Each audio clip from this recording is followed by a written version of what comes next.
So bonjour à tous et à toutes, and hello again to everyone. It's amazing to see our community come together again, and a big shout out to all of our new faces joining us for the first time. And whether you've been riding this wave with CAAM since day one, or you're just jumping on board, we are glad you're here. So we've got a packed agenda today for our CAAM Q2 Town Hall, but before we jump into today's updates, let's kick things off with a quick pulse check to get our chat room going. So one of our fun questions to get everything warmed up is, as we look ahead to some of our summer vacation time, we want to know about your summer vacation plans.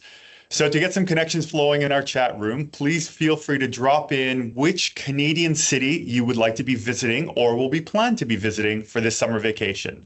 Let's get some of those ideas and energy flowing across our digital rooms here. Wonderful. Thanks so much, Rick. Always a great pleasure. Joan, okay. Some of the Ontario adventures, excellent. And there we go, Dale. Appreciate the insights. Excellent. Thank you so much, everyone, for some of that. So let's dive in for today. This town hall, once again, is your go-to for Canada's latest advanced air mobility operation updates, policy, and of course, regulatory pieces as well. It's where we continue to coordinate, communicate, and collectively advance our ecosystem together. And as a year marked in political shifts, economic challenges, today's update from ourselves at CAAM, NAV Canada, and Transport Canada are not just relevant, they're essential. So let's dive into it. We want to make sure that we begin today's conversation with respectfully acknowledging that today's digital gathering will take place on the unceded and traditional territories of many First Nations across Turtle Island, also now known as Canada. In that spirit, we're proud to spotlight the powerful work of Kuteen Creations, shown here with their Bead Your Province Map project. This has been an initiative that celebrates Indigenous identity, art, and place through beaded designs representing provinces and territories across Turtle Island. So we encourage you to explore and support this vibrant expression of Indigenous culture and creativity. So as for initial introductions, my name is J.R. Hammond, and I'm privileged to serve as the Executive Director for Canadian Advanced Air Mobility, Canada's Federal Industry Association for AAM. In collaboration with our co-founders of the National Research Council of Canada and supported today by our CAAM team of David Dong and Theo Robson, we're thrilled to welcome you to our Q2 Town Hall. Each of these town halls, as mentioned, is designed to offer some of those key insights from Canada's leading AAM federal authorities as we accelerate towards operationalization. So for today's agenda's focus, we'll start with an update from CAAM highlighting our role in creating that consistent and collaborative space to address our challenges and regulatory progress en route to AAM operations in Canada. Then we're excited to welcome NAV Canada, led by Alan Chapman, who will provide the quarterly insights on some of our national airspace developments. And then we'll close with an update from Jeannie Stewart-Smith from Transport Canada, who's going to share some of those valuable insights on the recent developments from our Transport Canada team. Now, as a kind reminder for our audience engagement, throughout today's events, we encourage you as our ecosystem to submit any of the questions using the Q&A function in Microsoft Teams. And if we don't have enough time to follow up with all of the questions online, we'll make sure one of our CAAM team members can address that live offline as well. So for today's session, we're proud to share that the CAAM Town Hall for Q2 is powered by the support of CAE as our global leader in aviation and simulation and continues to push those boundaries of innovation, helping to advance not only our zero-emission flight future, but also that future focused on training systems for the greater aerospace sector. If you haven't had a chance yet to connect with somebody at the CAA team, we encourage you to do so. Their insights and partnerships are what's shaping the future of AAM, not only here in Canada, but also around the world. And as we continue to build upon this future-focused ecosystem, we want to make sure we can hear from you. If you have some of those compelling stories or experiences related to advanced air mobility, please reach out. We'd love to have your voice amplified and continue to grow this movement together. So as we dive into some of our updates from the CAAM side, as the global conversation continues to evolve, so does our approach at the Industry Association. With our international partners and ourselves at CAAM, we're aligning more closely with that evolving definition for advanced air mobility currently being shaped by ICAO. So for us, what does AAM mean? Specifically, advanced air mobility at CAAM is the evolution of air transportation driven by that ecosystem, bringing together our new propulsion systems, new aircraft architecture, and new operating missions, redefining how we move people, goods, and services, both in our urban and regional environments. Now, regardless of this definition, the goal remains clear: to make air mobility safe, more sustainable, and more accessible for our communities across Canada and, of course, around the world. Now, advanced air mobility takes many examples in our evolving aviation ecosystem, and what we wanted to focus on are some of the different developments we're seeing already in the Canadian space. This begins with our smallest RPAS operations, or remotely piloted aircraft systems, seen here with the India Robotics Wayfinder that started some of their revenue-generating operations back in 2016. It also includes some of the great work going on in the retrofitting of existing aircraft, such as the Harbour Air's electric e-Beaver that started flying their test flights and commercial aircraft coming in the future, but looking at that 2019 timeframe for their initial test flights. Then we progress to our aviation training sector for our future pilots that will need to be trained under this new AAM framework. This is an example here of the Sealand Flight Pipistrel Velis Electro that had their inaugural commercial service in Canada in June of 2024. Then, of course, we expanded some of the electric conventional takeoff and landing aircraft, the eCTOL, represented here by the Beta Alia CX300. And this is expected to be certified and flying within our Canadian systems under the purchase order from Helijet as one of our inaugural services around that 2028 timeframe. Developments of this aviation ecosystem also include the hybrid aircraft, such as Canada's leading eVTOL OEM Horizon aircraft with their Cavorite X7 shown here, and looking at a time frame of certification around that 2030 plus. And without remiss, we have to acknowledge all of the developments in the autonomy space, represented here by the Wisk Gen 6 aircraft, and ensuring those pillars of autonomy are also supported in our greater aircraft ecosystems too. And lastly, our ability to pull all of these new energy systems into the new space, like hydrogen for the commercial aviation applications, represents some of the opportunities in our commercial aviation space. And this is seen through examples what Airbus on their Zero E project is looking in the longer timeframes of that 2035. And the important piece here is that no singular aircraft will serve all missions and operating cases in Canada, and CAAM is continuing to work under this greater advanced air mobility umbrella to ensure that our Canadian ecosystem is prepared for the variety of these operations in parallel and not in a waterfall approach. So similarly, in our work across the industry side, we need to ensure that Canada's role in the greater AAM context is represented with some of our leading partnerships of our international organizations, regional, and of course, our national ones as well. Our point is to make sure that we're connected, giving information, updates, and of course, relevant context for all of the members represented across these various organizations as well. And before we dive into the content for today, I want to take a moment to frame what we mean when we talk about our CAAM ecosystem. So we divide our CAAM ecosystem into the following key tiers, starting with our national board members, our advisory committee, project partners, engaged members, and of course, our general ecosystem represented here on our town hall. Since day one, CAAM has been focused on building this pan-Canadian network that brings together the full spectrum of players needed to operationalize advanced air mobility. But more than just a network, we've created this tiered engagement model, one that reflects both the depth of time and financial commitment across our members and enables every partner to contribute in what aligns best for their existing roles, resources, and of course, operational readiness. And here we're proud to showcase some of this structure today and to highlight some of the members who are bringing this ecosystem to life across Canada. Now, another part of our work across the country is being privileged to help drive the coordination with Transport Canada and NAV Canada in the broader AAM industry through the National AAM Integration Team. Our role is nice and simple. It's to convene and unify these voices from across Canada and beyond, bringing the industry opportunities, concerns, and challenges directly to some of our federal regulatory authorities. And by working alongside our National Board and Advisory Committee, we ensure the industry's input actively helps shape the challenges ahead towards Canada's pathway to AAM operations. And more specifically, coming out of our federal election this calendar year, we wanted to double down on our federal engagement for our CAAM members. And this is how the voice of CAAM members gets directly to Ottawa in terms of our quarterly federal engagement. So at the conclusion of our federal election in April time, we continue to be needing our voices now more than ever from our ecosystem to be heard by our decision makers. This is why our quarterly federal engagement letter helps capture these latest opportunities and challenges facing our AAM sector and is shared directly with our leaders and departments helping to shape this future space. So our quarterly letters are sent to the Minister of Transport Canada's office, the Minister of Internal Trade, the Minister of Industry, and of course our Transport Canada and NAV Canada AAM integration team. This continues to be one of the additional outlets on how we help influence how AAM takes off in Canada, representing those voices to our national authorities. Now, importantly as well, in conjunction with all of our work with our OEMs, this slide here from McKinsey's research shows where the value lies across the advanced air mobility ecosystem, looking ahead to that 2030 timeframe in terms of percentage of consumer spending. Now, as you can see in the slide, there are major opportunities not just in aircraft and infrastructure development, but also in services like mobility platforms, pilot training, aftermarket, and of course, asset ownership.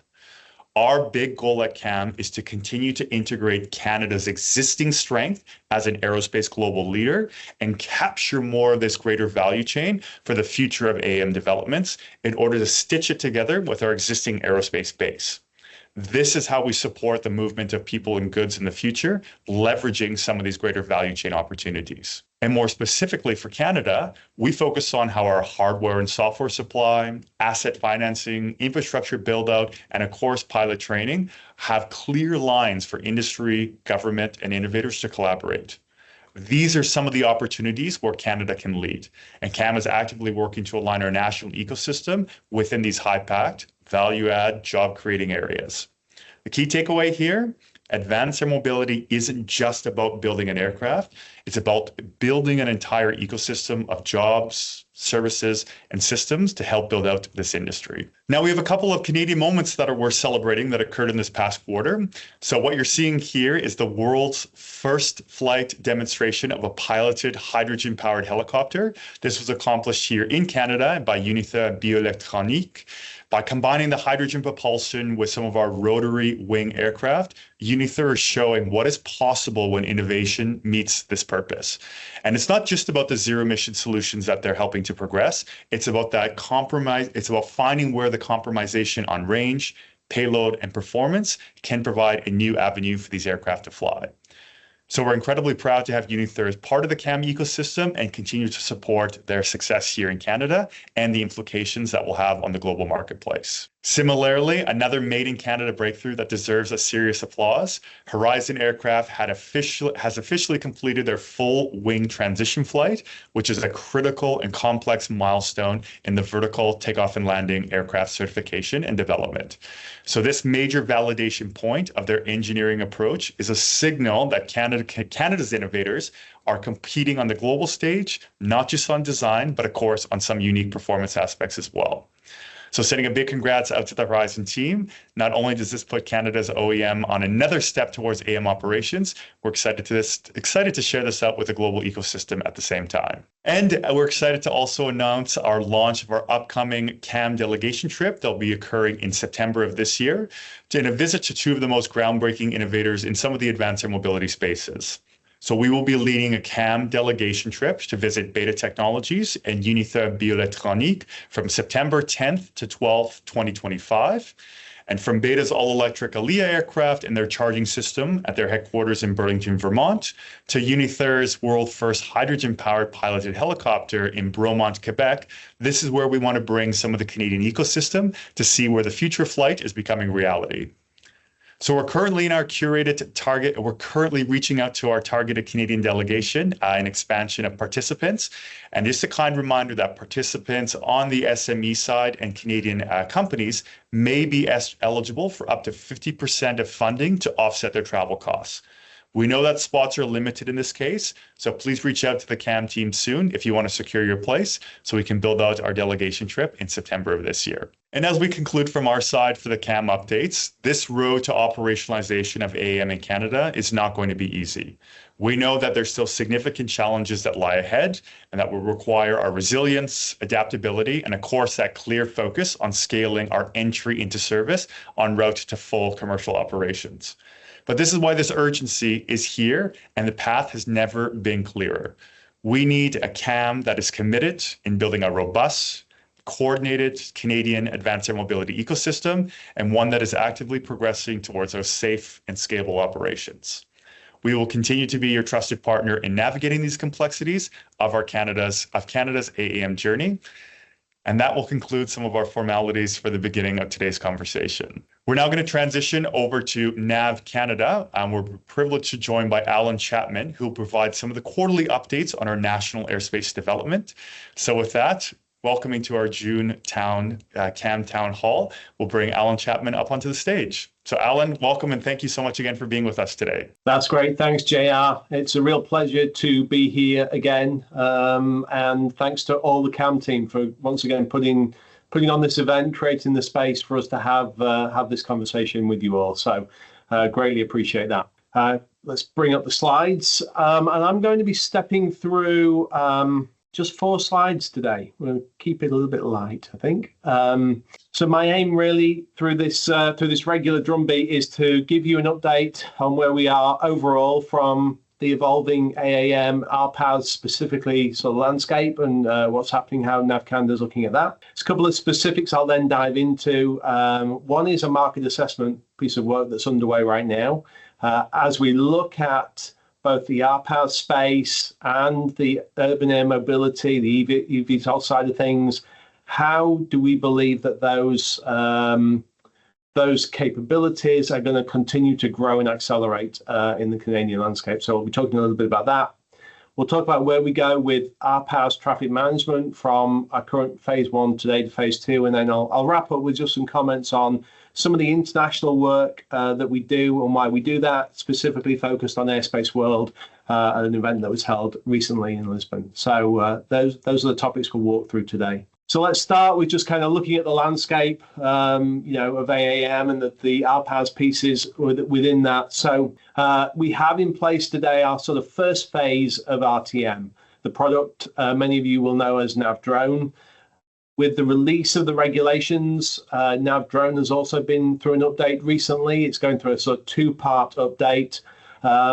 This June, earlier this month, we released the first part of that. It's an update to register the changes that have been made with the regulations, the things that come into effect now.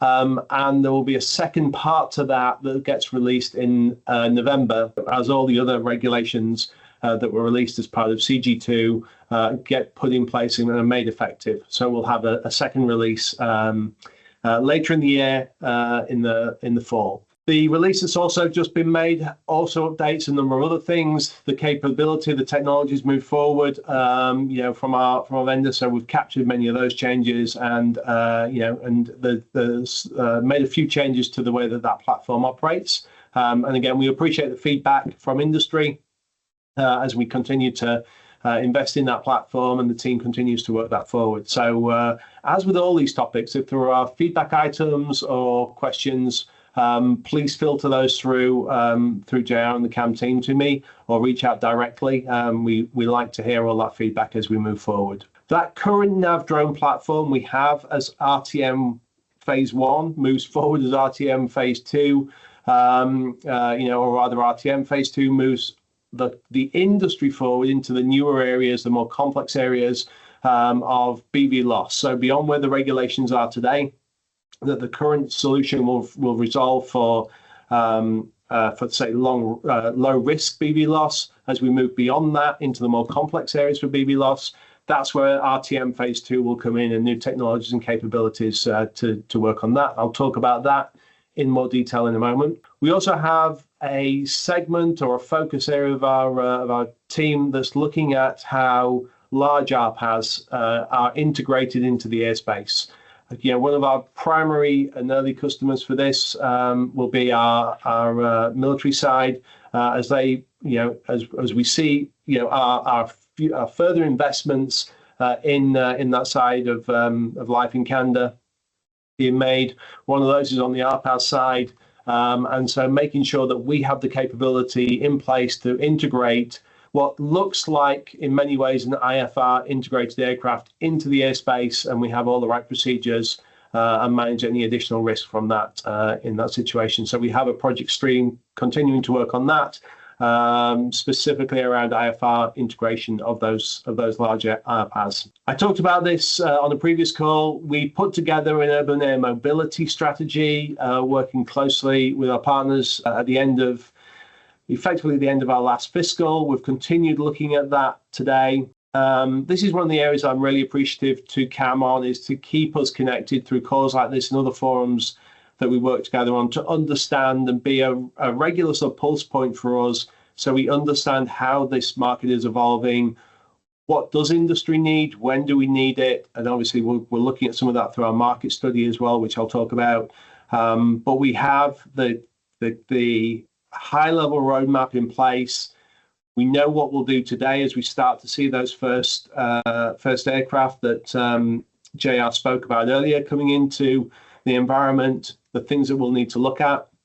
We're working closely with our standards team, who manage everything that our air traffic controllers and FSS specialists get involved in, to look at as they start to come in, as we see the specifics of those.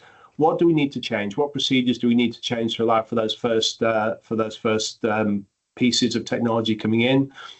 And then we see a second wave of that where that starts to scale up. And as JR indicated, down track, we're looking at autonomy, and as we look to remove the pilot from those aircraft, how will our systems, how will everything else cater with those? So we've got a long-term strategy looking at this and understanding those capabilities. Again, I echo the point again, any feedback you have, any thoughts, comments around how we should be looking at this, we are more than interested in hearing that from industry as well as we move forward. The next pillar that we talk about is how we protect the airspace generally from things that are not intended to be there.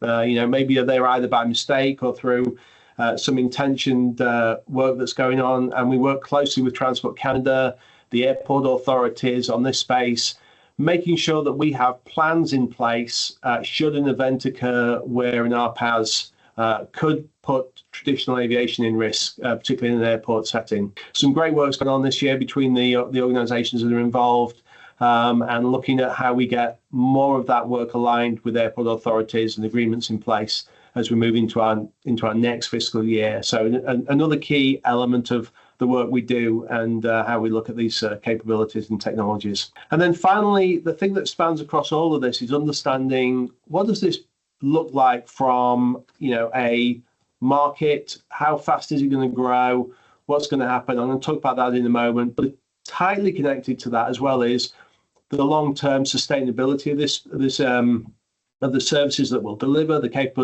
capabilities we'll deliver. What does the business model look like overall in this environment? And when are those services required, etc. So there's a lot of work going on that side for this year as well. So we've got a really strong foundation for decision making as we move forward. So let me go there next. Let me tell you a little bit more about that market outlook and the work that we're doing with PwC to understand where we are today, where that market's going to go over the next 20 years. And really, they're looking at this in a highly analytical way. So they're going down really to the detail of the use cases that we see.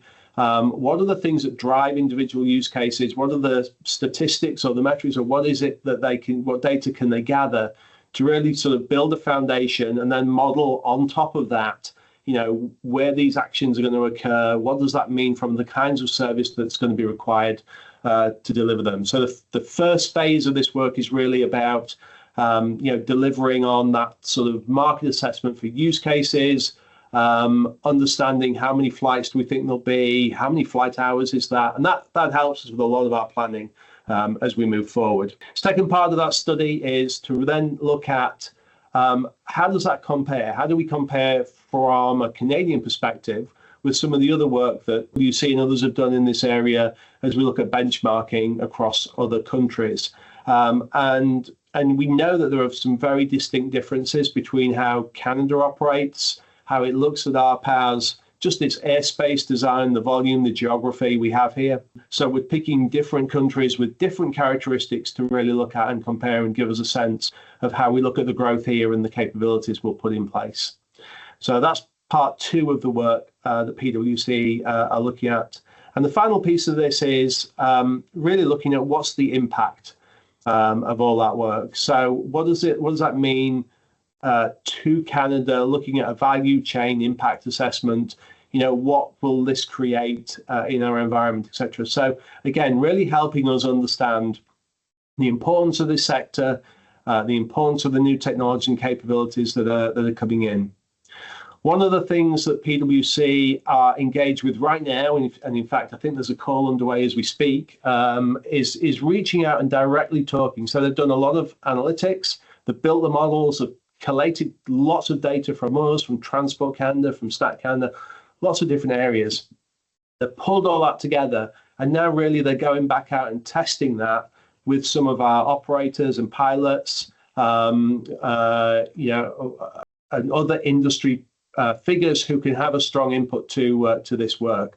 And I want to thank CAAM again for their sort of connecting in some of those organizations to really have the conversations around what this market looks like. And we've already seen from some of those initial conversations some great feedback. It's like in this use case, the data, sort of gives an indication of this degree of growth, but actually what industry is seeing is because of some criteria or conditions in Canada, we expect that one to already be accelerating faster, and we're seeing that today. So getting that feedback into the model really directly from industry is a very useful activity here, and will really make this study valuable as we move forward.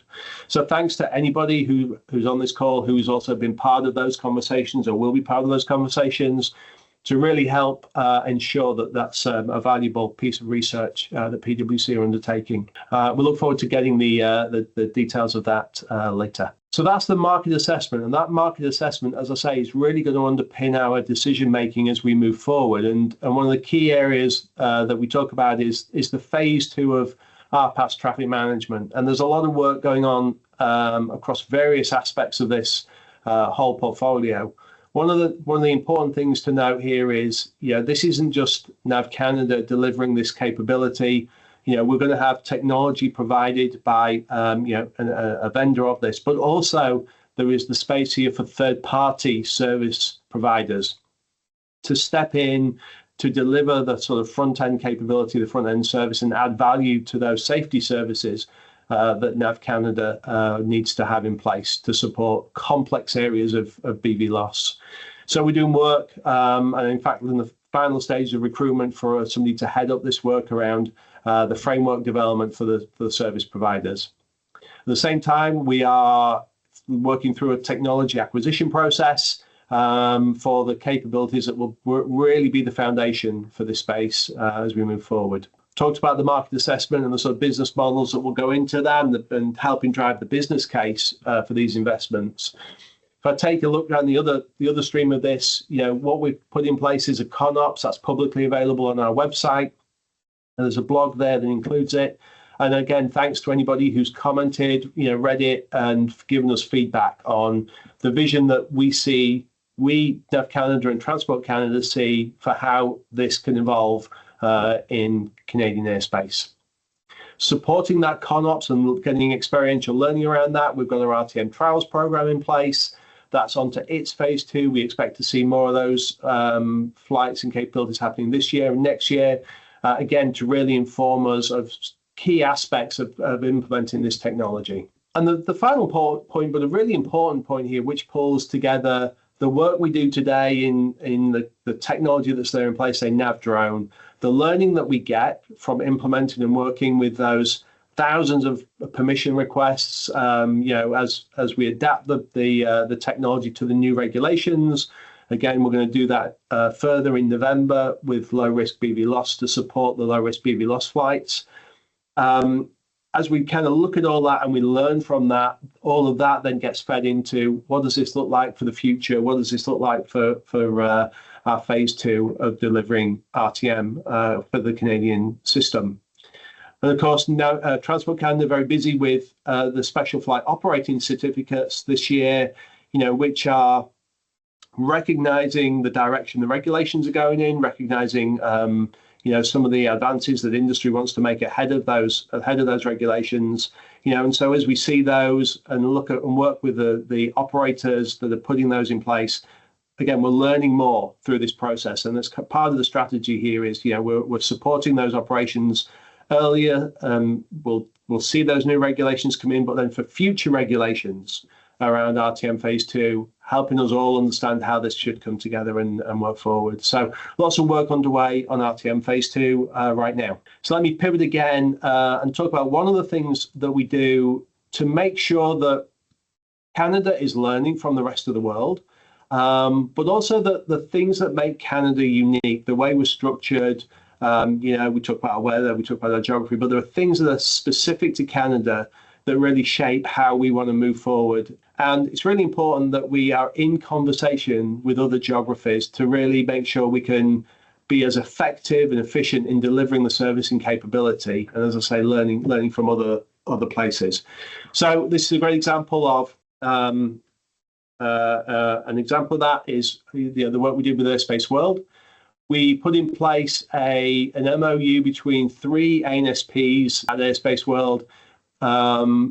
Nats, Andy Sage, there's a picture of them there sharing the presentation, which really talked about how we see the role of an ANSP at the center of this, but we also want to include third parties. We want to make this as open as we can as we move forward to support industry. And again, to be able to have industry having value add services, in addition to the safety services that we would provide at the center. This is a diagram kind of looks very similar to our concept of operations, slightly simplified, but this is kind of the vision for how we see, that role of the ANSP at the core of this as we move forward. And there's more ANSPs joining that conversation as well, because of the value in terms of having this represented to the rest of the world. We're working on a joint white paper that's going to come out later in the year. So if anybody's interested in that, please, again, reach out either direct or through CAAM. We'll add you to the list when that's published. But this is gathering some momentum around how we want to look at this and how we both create the essential safety services at the core of this for us. That's through the RFIMS system as we move forward, but give that space to RSPs for their value add. One of the reasons that this is also really important is we want to leverage standards and capabilities that are developed in other places, and we want those standards to be broad enough to take in the kind of use cases, the kind of architectures and things that we see in Canada. So we're working closely with standards development organizations to make sure they understand the Canadian context. And this is both NAV Canada again and Transport Canada, heavily engaged in these conversations to make sure as the SDOs are creating these technical standards that they're going to serve our purposes. And so we want to make this as straightforward as possible that Canadian organizations who want to play a role and a part in this can refer to some standards, can refer to some knowledge and experience of how this has been done and leverage that. But also as other organizations want to come into Canada to deliver these services, the bar is as low as we can make it so that we can kind of make strong use of those capabilities coming in as well. Again, creating capability, creating infrastructure here so that we can support industry and support the lift and the acceleration that we believe will realize the potential of RPAS and in the future UAM as well. So that's just a little flavor of kind of one of the international engagements that we work with, to try and make sure that all of this is brought together. It's aligned as much as we can on a global level and is put in place to really serve Canada as we move forward. JR, I think that's the end of my slides. Wonderful. And thank you, Alan, for just taking us through some of those developments just in this past quarter. And I just want to reinforce that importance that you've been mentioning about building these market analytics, the business model behind our ANSP here in Canada, NAV Canada, and what that's now going to entail for industry to be ready to engage with NAV Canada in this next operationalization piece. So I want to bring a highlight. I know we have the NAV Canada ConOps that's been dropped in the Q&A there, so please refer back to that. It's some great information on some of the developments that Alan and his team has built out. But just to kind of summarize this, Alan, one of the key questions that we wanted to make sure we asked is, as you're going through this process with PwC on the market analytics and business model, what can your ask be to some of the industry champions here to be ready to be either those third-party capability providers, just that engagement piece? What is that going to look like as the results of these PwC work comes out later this calendar year? Yeah, that's a great question, Jared. And already industry is helping us with this right now during this process. So as I say, there's interviews underway. PwC are meeting with a pretty good cross section across industries, RPAS specific, but also other people who have an important input into that. So that's already underway. That engagement's happening. That will help us make sure the report is both sized as best as we can from the knowledge and insights that we have across Canada, but also that it has a credibility, that industry does feel they've been engaged in this process as we look at that. As we come out of that, we'll be understand, as I say, we'll have a sense of the market size for the basics of how many operations, how many flights and things, and the anticipated impact that will give economically, to Canada to some extent. As we kind of go through that and kind of get into the further conversations are going to be around, let's talk about now around these volumes, around the business models. How does this serve us, as we move forward? It's been, we all know it's tricky in this space to have those conversations around business models unless we've got some foundation data. That's what we hope this will bring to the table now, so that we can get more into the conversations around what kind of expectations operators, other industry players have around how those business models are going to look, and how we can make sure this is a long-term sustainable industry for Canada that allows for the rapid growth or the appropriate growth of the infrastructure and things around to support this. So that's what we'll be looking for on the back of the production of this document. And again, should reference we're working closely with TC on its construction as well. TC are also, a strong stakeholder in supporting this work as well and looking at kind of what we're doing. Perfect. And just as we wrap up, I wanted to bring that international engagement piece as well, Alan, to the forefront. You've talked about the success already with Airways in New Zealand, NATS in the UK. From your point of view, and without revealing all of the fun information from the discovery pieces with PwC, are there any models that you're seeing from a country specifically that's unique and could be more applicable to the Canadian side as you're going through this discovery process? We're seeing some really interesting things happen, I think, on a global basis. I think we've had a big team meeting for the last couple of days, my team, and one of the things we were talking about was U-Space. There's a huge amount of investment that's gone into U-Space from Cesar and others, some great projects, and we've been really lucky enough to be close enough to take some of the value out of that. We haven't seen actually a U-Space established yet, though, in Europe. So it's kind of like looking and learning at like the very positive work that's being done, and how some countries are also moving RPAS forward, even though those kind of the sort of former U-Spaces haven't been established. Great work going on in the US, some of the organizations that are coming together, and we're seeing drone deliveries at scale. What can we learn from that? So we're constantly looking at their architecture may not be exactly the same as kind of we will put in place for Canada, but there's a ton that we can still learn from their experience, from their working. And we can also look at the limitations that they have today, the fact that those operations don't scale to controlled airspace. So how do we, and that's always been a focus of us, is how do we make sure we've got a sort of fuller integration as we look at this and plan for this in the future. So I think there's pieces that we're able to look at from all of the countries that we're looking at, and the benchmarking that we'll do as part of that report will also help us drill into that a little bit and say, why is this so different in country X, for example, and why is there something we need to learn from that, something we need to do different, or there's just a takeaway for us on that. So yeah. Powerful. Well, Alan, as always, thank you and the entire NAV Canada team for providing these updates to industry. This is the critical information that we need to continue that momentum as we build, as we learn on route to operation. So thank you once again, and we look forward to hearing the updates as the quarterly progresses as well. Thanks, yeah. Excellent. We're now going to transition to our next segment. I want to make sure that we can spend enough time bringing Jeannie Stewart-Smith up to the stage. Jeannie is a part of the Transport Canada team who's going to provide some of the updates from our federal CAA, and an important piece as well on route to our operations here in Canada.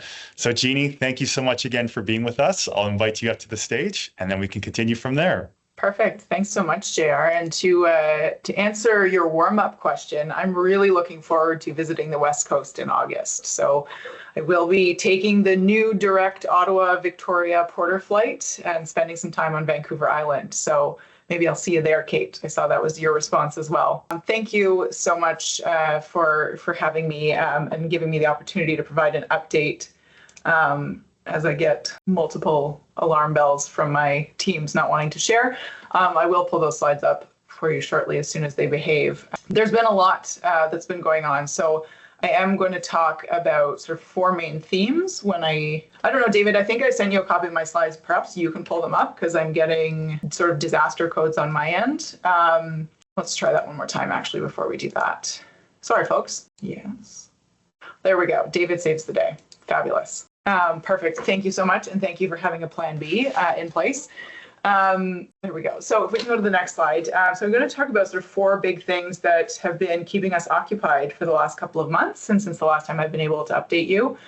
I'm going to touch quickly on some organizational changes at TC that do have an impact on the aviation program and on our team specifically working on the RPAS and AAM files. And then I'm going to turn my attention to the new drone safety rules that were released in March and that Alan touched on a little bit in his presentation. And in the world of exciting things that have happened in the last couple of months, last week we saw the publication of the National Aviation Authority's network AAM Roadmap on type certification. So I'll give you a sort of quick highlights from that work and what comes next, importantly.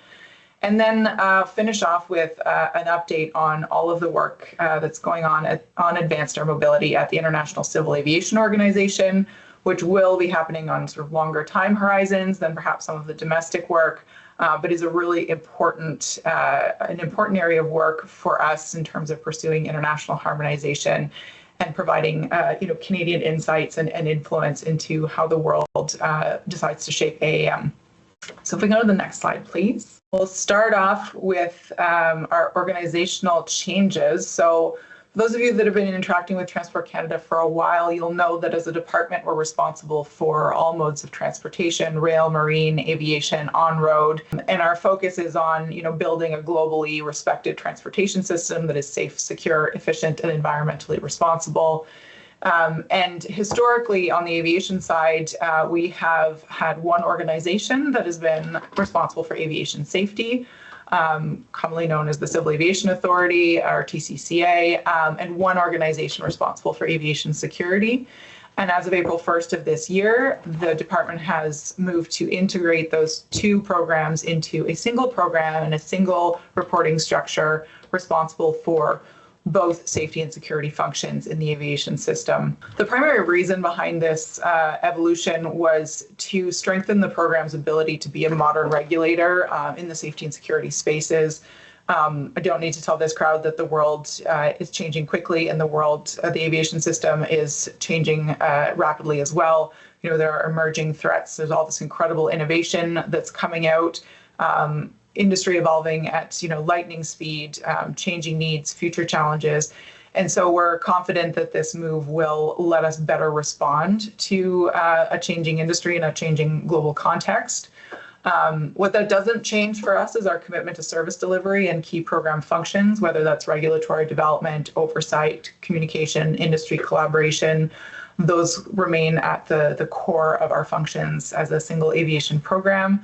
But we will be looking at things like streamlining industry communication, enhancing collaboration, and ensuring consistent delivery of both our safety and security programs. From a sort of more personal perspective, this has been a sort of very logical evolution. As most of you will probably already know, on the RPAS side, we've had our security team work in the same organization as the safety teams since 2023.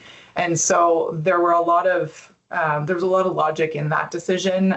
Even before 2023, I worked very closely with Justin Jedlinski, who heads up our RPAS security team.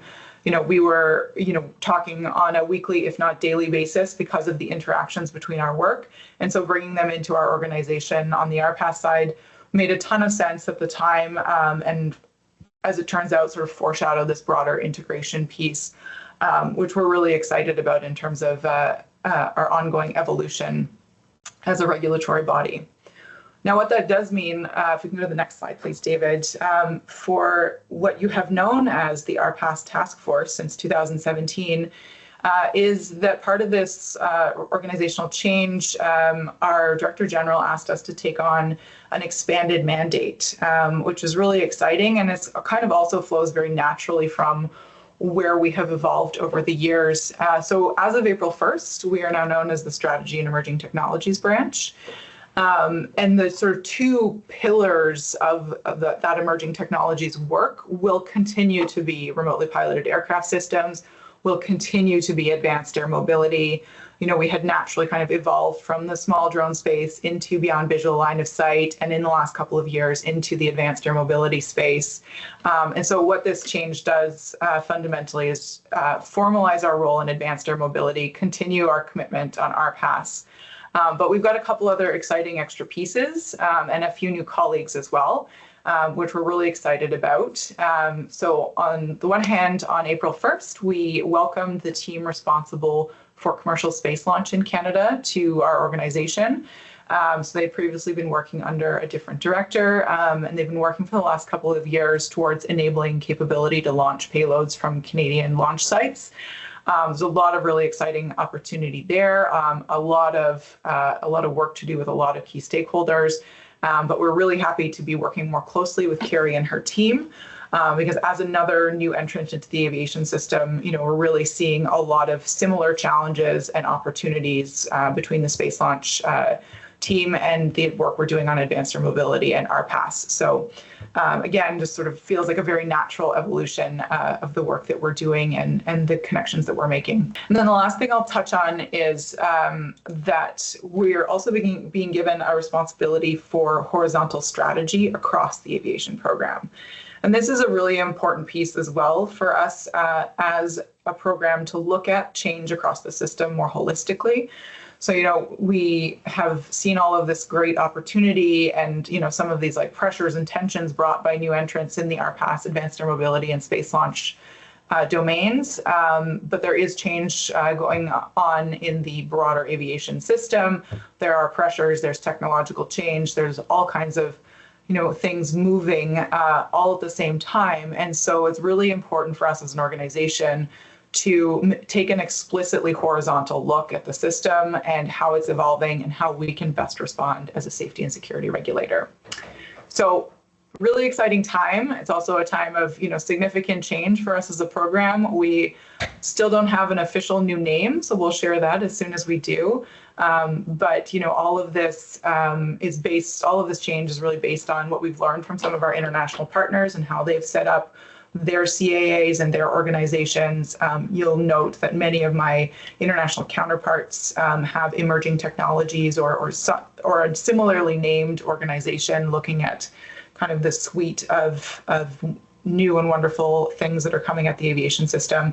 So it's a very natural evolution for us, but it is an evolution. So we are going through some internal changes right now, but really excited about what the future will bring. So I'll move on to sort of part 2 of the presentation. Also very exciting. So if we can go to the next slide, please. But we were really proud in March to publish Canada's first set of beyond visual line of sight regulations. So these were the second significant amendment to the Canadian aviation regulation since 2019 related to RPAS. And I do call these the first BVLOS regulations because while we have made a big step forward in unlocking beyond visual line of sight in a lot of Canada, we are still keeping beyond visual line of sight operations to lower risk environments. And so, we're really excited about the opportunities that this regulatory work will unlock, but recognizing there is more to do as we move forward. So we'll go to the next slide, please. So what we've fundamentally done with this regulatory amendment is sort of 3 big things that I'll go into a little bit more detail on in the coming slides, but we've expanded what a pilot will be able to do with an advanced RPAS pilot certificate. We've introduced new requirements that will allow routine beyond visual line of sight flights in lower risk environments, and so that cuts across new pilot requirements, new operator requirements, and new airworthiness requirements for the RPAS itself. And, once these regulations are fully in force, we will continue to use the Special Flight Operations Certificate process for higher risk operations and larger RPAS. But those are the sort of 3 big changes. And if we can go to the next slide, I'll look at in a little more detail what that looks like. So for those of you familiar with the 2019 rules, when we regulated visual line of sight for the first time, we introduced 2 levels of pilot certificates that are tailored to the risk of the operation. So we have our basic RPAS pilot certificate and our advanced RPAS pilot certificate. And anything that fell outside of those two operating environments required an SFOC, a Special Flight Operations Certificate. With the 2025 amendments, we have, as I mentioned, expanded the privileges available to our advanced RPAS pilots. And so this includes several expansions that will come into play in November around flying medium drones, which we've categorized as above 25 kilograms and less than 150 kilograms in certain environments. And we've also expanded sort of visual line of sight operations to extended visual line of sight and small drones in sheltered operations as well. But of course, the headline change is the introduction of the new pilot certificate and associated requirements to fly BVLOS. So we're calling that one the Level 1 Complex Pilot Certificate, which will let you fly smaller medium drones in lower risk environments. We've obviously updated additional operating requirements as well, and we've introduced a new airworthiness process. Again, for those of you familiar with the 2019 rules, if you wanted to fly in an advanced environment, you need to be using a drone that has been declared by the manufacturer as meeting Transport Canada's standards for either controlled airspace, near people, over people, or all three. To reflect the higher risk of beyond visual line of sight operations, even in lower risk environments, we've introduced a pre-validated declaration process. So there's an additional step there where a manufacturer needs to submit information to Transport Canada for our assessment with respect to how the manufacturer will be meeting our standards for drones intended to be used for beyond visual line of sight. And then what follows after that work with TC will be a similar declaration process. And as I mentioned, we are keeping the SFOCs as an important tool to continue to allow for that earlier stage innovation, those higher risk environments, and continue to gather that information that we'll need to continue with regulatory amendments in the future. Go to the next slide, please. So implementation timelines are important to understand this regulatory package and the impact it'll have on our operators. So we published it in March, and the first set of requirements came into force on April 1st. But effectively, it's more or less status quo over the summer period until November 4th. The current period is really for folks to be able to either take their level 1 complex exam, apply for their RPAS operator certificate to allow our manufacturers time to get their pre-validated declarations in. So this is really the preparatory period, and all of the sort of new privileges and new operating environments, you'll be able to fly those, assuming you've got your pilot certificate, et cetera, and met all the other requirements. You'll only be able to do that starting November 4th, 2025. So if you want to, for example, fly beyond visual line of sight over the summer of 2025, you will still need a Special Flight Operations Certificate. So this is very much transition season, and that was done explicitly to avoid making regulatory changes during peak flying season. And so, 2026 will really be sort of the first year of BVLOS and expanded advanced RPAS privileges. So that's been a really exciting time. We've released those regulations. We were in a bit of a sort of an interesting time period with the election happening on the heels of publishing those regulations. And so you may have heard less from us than you might normally when we release a significant regulatory package like this. But we have been available to respond to comments. And now that we are post-election, we have picked up our engagement on the regulations, including some recent briefings to our international colleagues. We've seen a ton of international interest in Canada's work in the beyond visual line of sight space. And it's really a testament, I think, to all of the work that we've done at TC, but in conjunction with NAV Canada and our industry stakeholders. And it's really been incredible to see our international counterparts, take the concepts from this regulatory package, sometimes take things word for word from this regulatory package and put it in their own policy and regulatory documents. So, we're not exaggerating when we say this is a moment of Canadian leadership. This is really an incredible step, I think, for us, not only, to start to meet the needs of our RPAS beyond visual line of sight sector, but also, to wave the Canadian flag proudly and to see the impact that we can make when we are a leader in this space. So it's been really exciting, and we'll continue to work with folks over the summer to, continue on our implementation pathway to get to that November 4th date when you'll all be able to start flying under these new privileges. So really, really exciting time. If we go to the next slide. Just to give you a sense of sort of where we're at, obviously in this transition period, the numbers haven't, gone bananas, but we're really excited to see some initial uptake in people getting ready to fly beyond visual line of sight and other operations. So the RPAS registration numbers are since 2019. So this is not just, RPAS registered for the purpose of beyond visual line of sight. This is all RPAS registered with TC. So we're at 112,000 plus RPAS registered since 2019, more than 120,000 basic pilot certificates, almost 18,000 advanced pilot certificates, which is really cool to see. And then since our April 1st coming to force of those initial requirements, we've had 326 level 1 complex pilot exams taken. We've onboarded 29 level 1 complex training providers.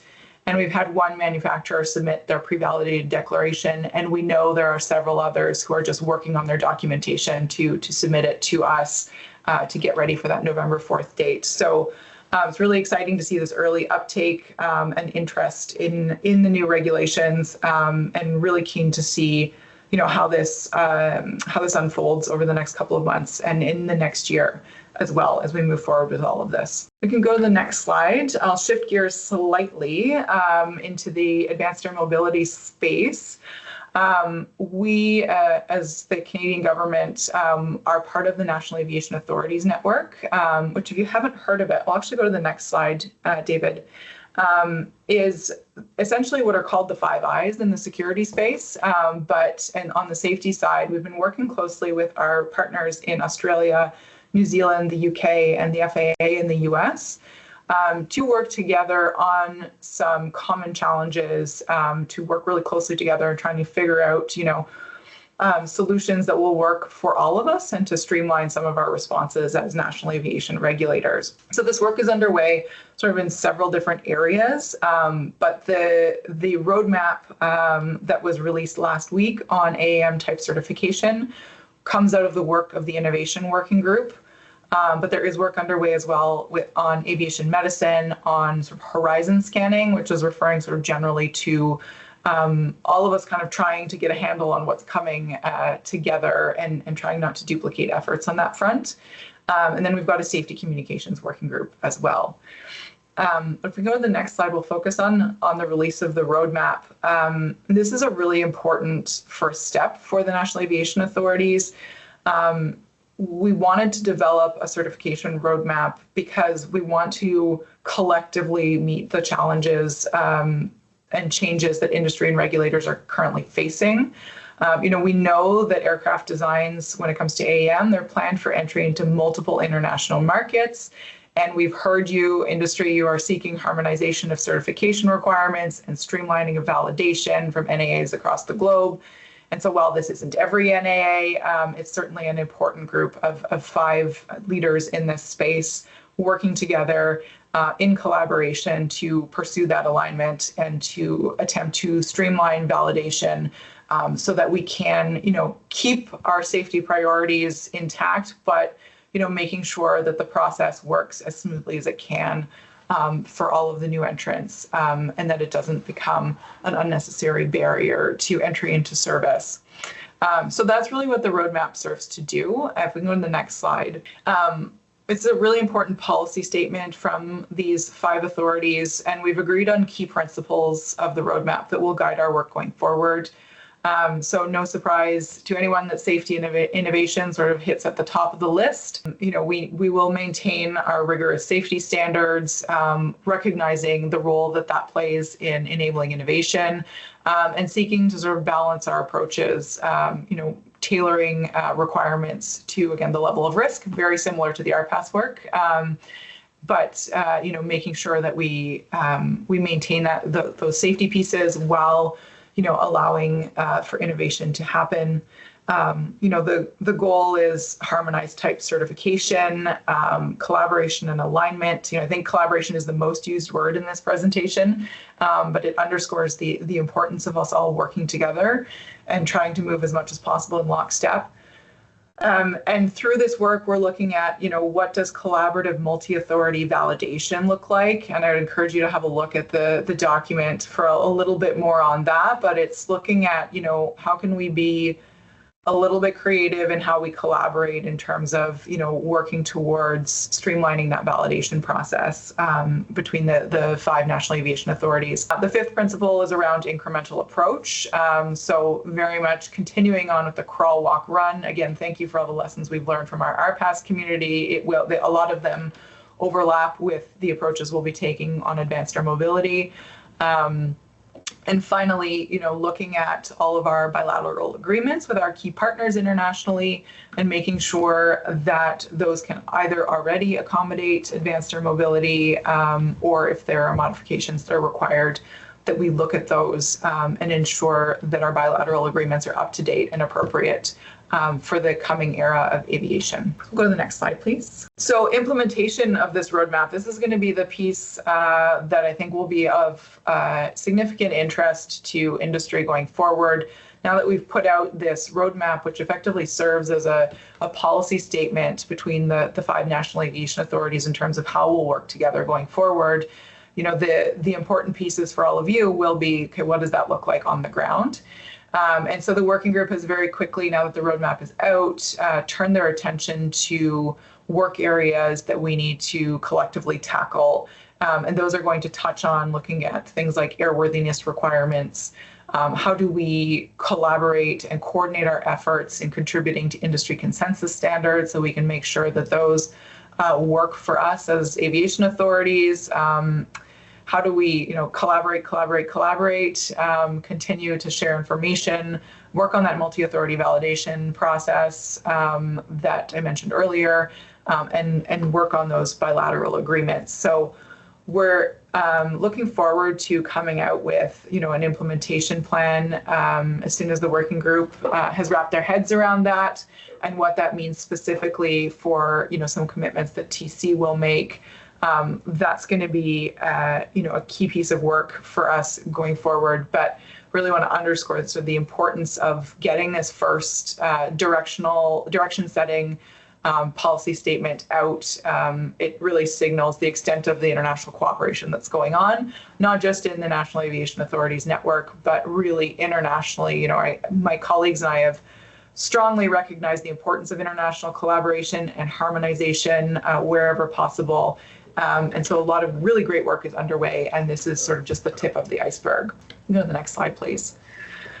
So the roadmap is intended to be a living document, so it will be updated. Nothing is static in this space, and the roadmap will not be a static document either. As we work on the implementation of the roadmap, it's going to, without a doubt, turn up additional challenges and opportunities that we can work on together. And so as we, seek to make good on the commitments of the roadmap itself will continue to evolve going forward. So that's the update on the roadmap for AAM type certification. And just to close off, I'll go to the next slide and just give you a sense of the work that continues to happen at the International Civil Aviation Organization. These 4 areas of work are by no means exhaustive, but I just wanted to flag these 4 areas of work because I think they are most directly of interest to this group. But there is a ton of work going on across ICAO to, update, modernize, respond to all of the changes in the aviation system, including with advanced air mobility. So as I think most of you will probably already know, I've been the Canadian member on the AAM study group since it was launched 5 meetings ago, so that would have been in 2023. We just concluded our 5th meeting in Montreal in May. And we continue to make progress on our priority areas of work, which is creating a global vision for advanced air mobility, starting on a gap analysis between existing ICAO rules and what we think the AAM will look like in the future. And based on that gap analysis, creating recommendations for work at ICAO going forward to create the necessary international rules and harmonized approaches that we will all need long-term to make AAM and the modernization of the aviation system work for all of us going forward. So it's been an incredible opportunity to provide Canadian perspectives into this AAM study group. It's not all ICAO members are part of the study group. Canada had the honor of being invited to participate and to contribute expertise. And at the last meeting, I had the absolute pleasure of being joined by Alan from NAV Canada, as well as my colleague Paul Bolt from Transport Canada from our flight standards group to support my contributions to that study group. And it was really great example of sort of partnership between different parts of the TC organization, but also with NAV Canada, at the table as well. So really incredible progress, a really incredible group of motivated international colleagues, its member states, as well as industry representatives who are members at the table. And so we're really getting that, both that CAA perspective, but also the industry perspective directly inputting into this work. And then just briefly, I'll touch on the Vertical Flight Infrastructure Working Group, which some of my colleagues sit on, and they're looking at specifically, against some of, looking at gaps against Annex 14 and specific challenges around, vertiports, vertistops, heliports, aerodromes, whatever term we want to use, but, looking at that infrastructure piece. So that's going to be a really important piece of work going forward. And then other additional colleagues of mine sit on the Committee on Aviation Environmental Protection and play some strong leadership roles there. And some of the work going on there is looking at emerging technology aircraft, which is sort of an umbrella statement for everything sort of RPAS and AAM. And they're looking specifically in the context of noise, which I know is of interest to folks, as well as community engagement and, of course, impact on emissions going forward as we continue to work towards our collective climate goals. And then finally, I just wanted to mention as well, we've been a longstanding participant of the Remotely Piloted Aircraft Systems panel. That panel has been working for a long time now on the initial suite of our past standards and recommended practices that will be applicable by 2030, but they are applicable to a specific subset of RPAS, which is international instrument flight rules, aerodrome to aerodrome type operations. So this will not touch on sort of the small RPAS or UAS space, but it is nevertheless an important initial milestone in ICAO's SARPS modernization piece. And we will be working to bring those SARPs into Canadian regulation in that time frame. So there's a ton more going on, as I mentioned, but this is these are the sort of 4 key areas that I wanted to highlight for you. And then if we can move on to my last slide, please, David, or second to last slide. As I mentioned, sort of looking ahead, we're working on that implementation plan for the roadmap, continuing to work closely with my colleagues in the National Aviation Authorities Network. Creating a long-term plan for TC policy and regulatory development across RPAS and AAM. So I've alluded to, further work on BVLOS, bringing those ICAO RPAS SARPs into the Canadian aviation regulations. We've talked in the past about, the need to develop a Canadian approach to remote identification and, other airspace considerations in support of, NAV Canada and our collective vision for what RTM is going to look like going forward. So a ton of work there to do. So working on that long-term plan for what our policy and regulatory development will look like over the next, 5, 10, et cetera, years. And of course, continuing to support ICAO's work to advance global alignment. Just again, underscoring how important that work on harmonization and international collaboration is while we continue to make progress on the domestic front as well. So no shortage of work to do. I had slightly more than 4 slides, but I might take a leaf out of Alan's book next time. And if we could just go to the last slide, just wanted to reinforce that you can reach us at any time at our AAM inbox. That comes to my team, but we're happy to share any questions that come in with some of our colleagues, regardless of what the question touches on. We're happy to coordinate those responses, and please do reach out We got the question a couple of times yesterday in a separate meeting with respect to, can we share information with you? And my answer is always yes, please. So if you have views on international developments, if you want to provide input in terms of how you think Canada should be approaching certain topics on the international stage, if you have a great idea for what my long-term regulatory strategy should look like, please feel free. We're open to any and all suggestions and feedback. And as I mentioned, collaboration shows up a lot in this presentation, and that is going to be the thing that continues to make us successful as a regulator, is working in close collaboration with all of you, working in close collaboration with our international counterparts.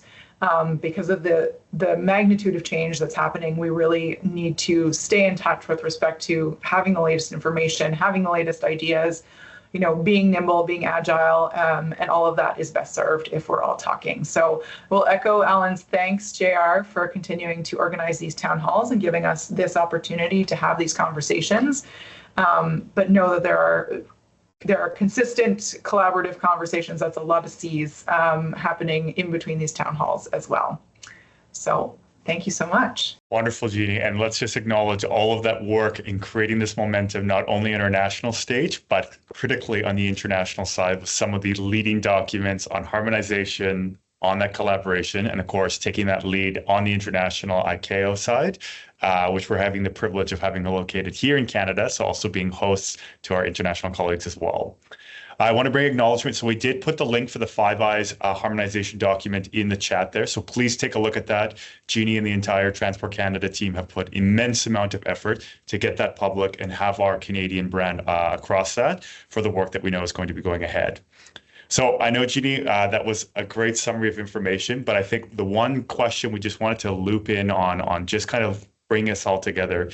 With all of these developments coming from the strategy and emergency tech side, the BVLOS regs, and of course on the Five Eyes document, what would be your ask over this next summer quarter before we gather again for industry to be ready on engaging with Transport Canada as all these developments are now being rolled out? Well, I think I may have scooped my own ask, but I think it's continued engagement. I think both with us, and I've heard recently, a significant interest in sort of sharing views and information. And so my team is going to be looking at, how do we want to best structure that engagement going forward? But this is a very opportune time to do that as we're looking at the long-term planning process, perhaps looking at a formal call out for input from the industry. But please don't wait for that. Please feel free to, send us information on, either if you have concrete plans to enter into service in Canada, engage us early. That is a message I've heard time and time again from my certification colleagues. But, also if you are sort of contemplating operations in Canada or contemplating expanding your operations, what we're trying to do in developing a long-term strategy is trying to tailor our next steps to what's going to be most meaningful for industry. And so, you've probably heard me say this before, but it's been quite clear up to mid 2025 what we needed to tackle first. It was visual line of sight small drones to respond to that initial sort of explosion in popularity of small, largely consumer off-the-shelf drones and some of the safety considerations. And then right on the heels of that, industry was knocking on our door saying, well, you really have to do BVLOS if you want to unlock economic opportunity.